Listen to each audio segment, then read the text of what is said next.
तर काय मंडळी, तुमच्या घरामध्ये असं कोणी आहे का ज्याला चौकोनी आकाराची चपाती अजूनही बनवता येत नाही आणि ती चपाती बनवली तर ती फुगत नाही.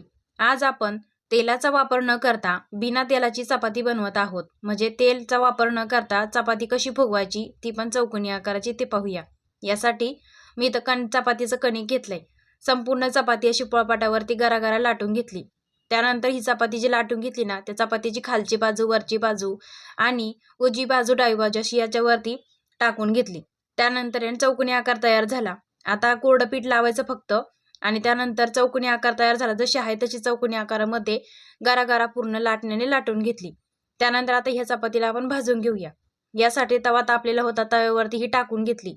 बघूया आपण ही पूर्ण काठापर्यंत ही चपाती टम्म फुगती का नाही.